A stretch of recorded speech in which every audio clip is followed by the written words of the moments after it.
Hello everyone, मैं स्वागत करती हूँ आप सभी लोगों का आपके अपने चैनल जीएस बाय शुभा में।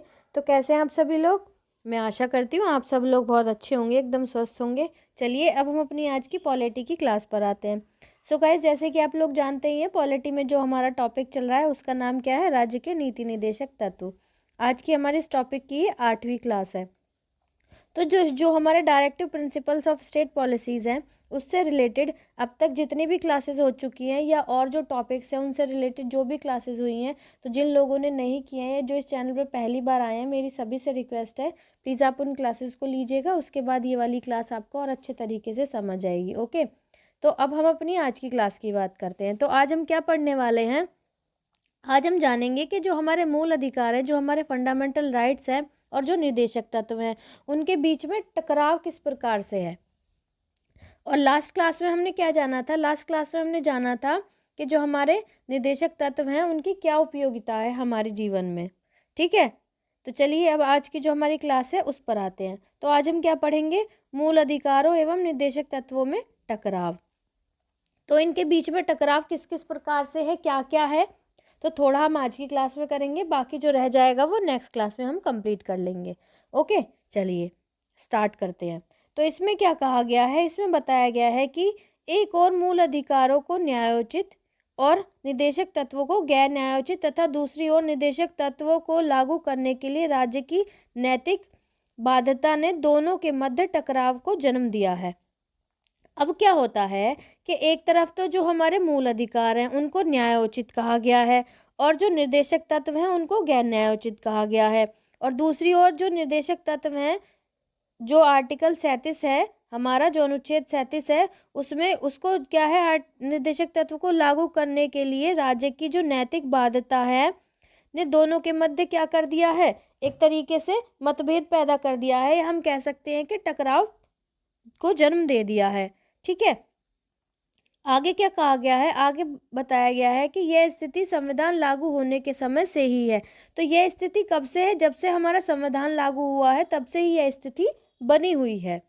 ठीक है, अब आगे इसमें क्या बताया गया है, आगे बताया गया है कि चंपाकम दोराई राजन मामले में एक केस था, चंपाकम दोराई राजन, कब था वो, 1951 के अंदर, 1951 के अंदर में उच्चतम न्यायालय ने व्यवस्था दी थी कि निदेशक सिद्धांत एवं मूल अधिकारों के बीच किसी तरीके के टकराव में मूल अधिकार प्रभावी होंगे। तो एक केस आया था चंपाकम दोराई राजन मामला आया था 1951 के अंदर। तो उस टाइम पर, उस समय क्या हुआ, जो हमारा सुप्रीम कोर्ट है, जो हमारा उच्चतम न्यायालय है, उसने क्या व्यवस्था दी, उसने ये कहा कि जब निर्देशक सिद्धांत जो है, राज्य के जो नीति निर्देशक सिद्धांत है और जो हमारे मूल अधिकार हैं, जो फंडामेंटल राइट्स हैं, उनके बीच किसी भी तरीके का यदि कोई टकराव होता है तो उसमें प्राथमिकता किसको दी जाएगी, या हम कह सकते हैं कि जो मूल अधिकार हैं वो प्रभावी होंगे, उनका प्रभाव ज़्यादा होगा।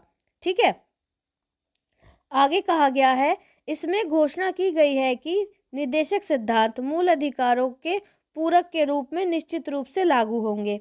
अब आगे सुप्रीम कोर्ट ने क्या कहा कि जो हमारे निर्देशक सिद्धांत है, जो directive principles of state policies हैं, या हम कह सकते हैं कि राज्य के जो नीति निर्देशक सिद्धांत है, राज्य के नीति निर्देशक जो तत्व हैं, वो क्या है, मूल अधिकारों के रूप के जो पूरक है, मतलब कह सकते हैं कि जो फंडामेंटल राइट्स है उनके पूरक के रूप में क्या होंगे, निश्चित रूप से लागू होंगे।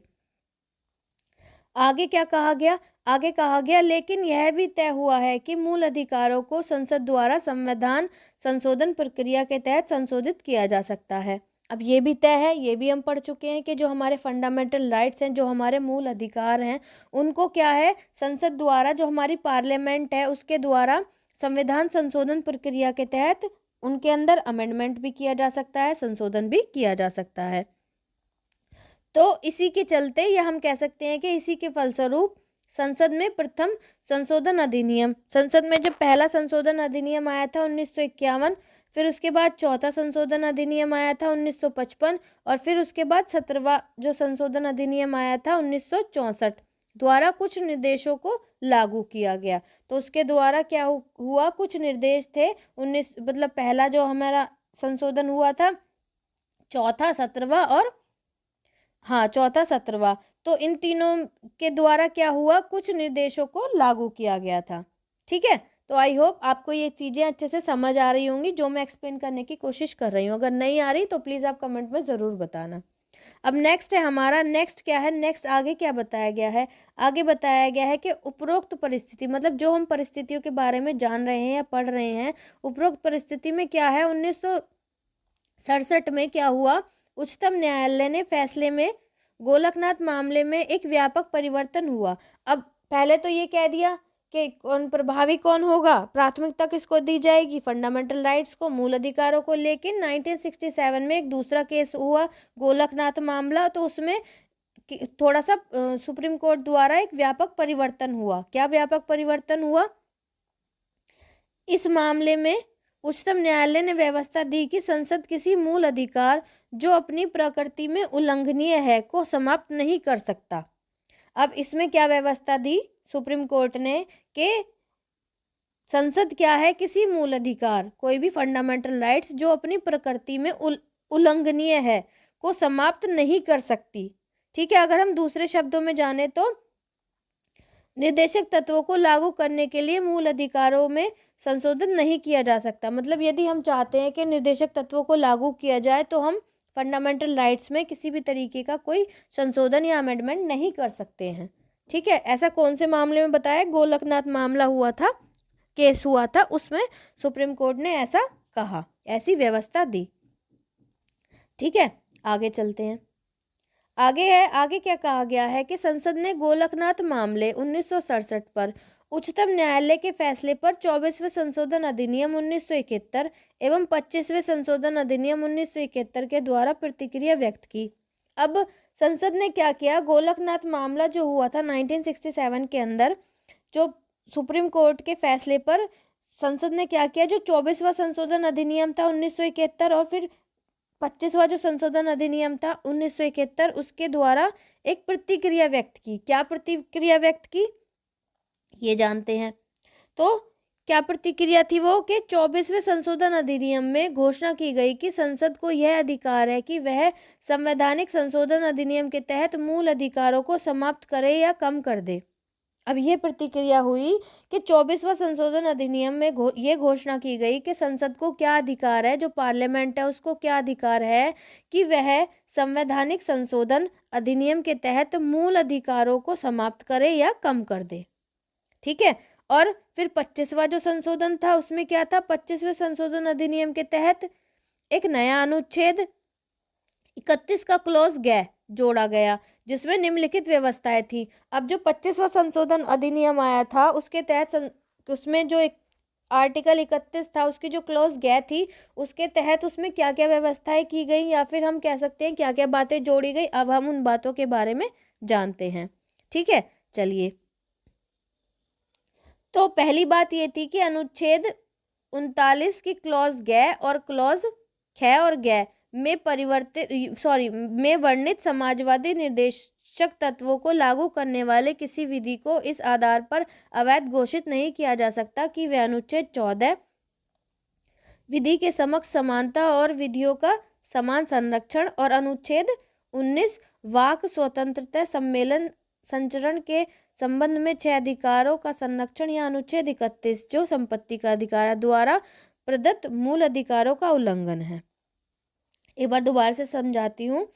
इसमें क्या था कि जो अनुच्छेद 39 है उसकी क्लॉज ख और ग में जो वर्णित समाजवादी जो निर्देशक तत्व हैं उनको लागू करने वाली किसी विधि को, मतलब यदि उनको लागू करने वाली कोई भी विधि है तो किसी भी विधि को इस आधार पर अवैध घोषित नहीं किया जा सकता। किस आधार पर अवैध घोषित नहीं किया जा सकता है कि वह जो अनुच्छेद हमारा 14 है जिसमें जो जो बातें बताई गई हैं, या हमारा अनुच्छेद 19 है उसमें जो जो 6 स्वतंत्रताएं हैं, या जो हमारा अनुच्छेद 31 है उसमें जो संपत्ति का अधिकार है द्वारा प्रदत्त मूल अधिकारों का उल्लंघन है। ठीक है, अगर ये मतलब ये इसमें जो बातें हैं वो ये नहीं बताता कि इन अधिकारों का ये उल्लंघन है, मतलब इस तरीके से उसको अमेंडमेंट किया गया। अगला क्या है, अगला ये है कि ऐसी नीति को प्रभावी बनाने की घोषणा करने वाली किसी भी विधि को न्यायालय में इस आधार पर चुनौती नहीं दी जा सकती कि यह ऐसी नीति को प्रभावित नहीं करता। अब जो ऐसी नीति है, जो नीति बनाई गई है, तो ऐसी नीति को प्रभावी बनाने की घोषणा करने वाली किसी भी विधि को, कोई भी विधि है यदि, तो उसको मतलब किसी भी न्यायालय में, किसी भी कोर्ट में इस आधार पर चुनौती नहीं दी जा सकती है कि यह ऐसी नीति को प्रभावी नहीं करता। ठीक है, आई होप इतनी बात आपको क्लियर हो गई होगी। चलिए अब आगे चलते हैं।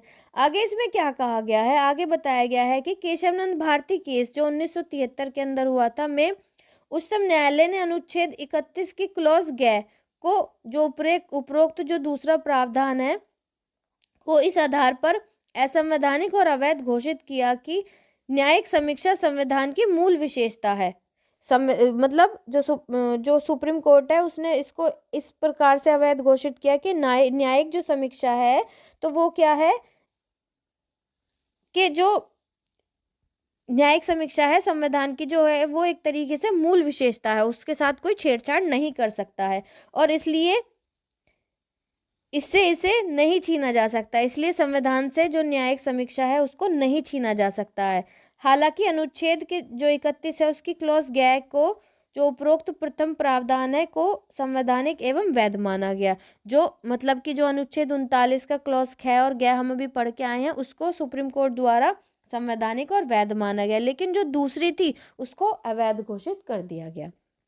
ठीक है, अभी इसमें और भी आगे रह रहा है, और भी अमेंडमेंट्स के थ्रू जो भी टकराव आए थे दोनों के बीच में, जिन जिन केसों से रिलेटेड है वो सब हम कल की क्लास में कवर करेंगे। और वैसे भी मैं वन लाइनर के उसमें जैसे कि हम कह सकते हैं कि इनके द्वारा जो हमारे फंडामेंटल राइट्स हैं या फिर जो नीति निर्देशक तत्व हैं, इनके मध्य जो विभेद है, जैसे कि ये नकारात्मक है, जो हमारे मूल अधिकार हैं ये नकारात्मक है, जैसे कि राज्य के कुछ मामलों में कार्य करने से प्रतिबंध करते हैं, लेकिन जो निर्देशक तत्व हैं ये सकारात्मक हैं, राज्य के कुछ मामलों में इनकी आवश्यकता होती है। मतलब किस प्रकार से क्या है वो कल की क्लास में और अच्छे से एक्सप्लेन कर दिया जाएगा। तो आई होप आज की क्लास आपको अच्छी लगी होगी और समझ आई होगी। अगर समझ नहीं आई है तो आप क्लास को 2-3 बार कीजिएगा, क्योंकि ये चीज़ ऐसी हैं जो बिल्कुल बेसिक से हैं, जो केसेस स्टडी है जिसके अंदर, तो कुछ चीज़ों में हमको थोड़ा सा अपना एफर्ट ज़्यादा लगाना पड़ता है।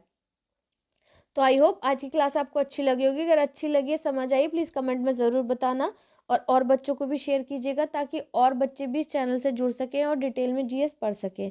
अगर आप इस चैनल पर नए हैं, पहली बार आए हैं, तो प्लीज़ चैनल को सब्सक्राइब ज़रूर कीजिएगा, बेल आइकन को भी प्रेस कीजिएगा ताकि जब मैं वीडियो अपलोड करूँ तो आप तक नोटिफिकेशन आए और आप अपनी पढ़ाई को कंटिन्यू कर सकें।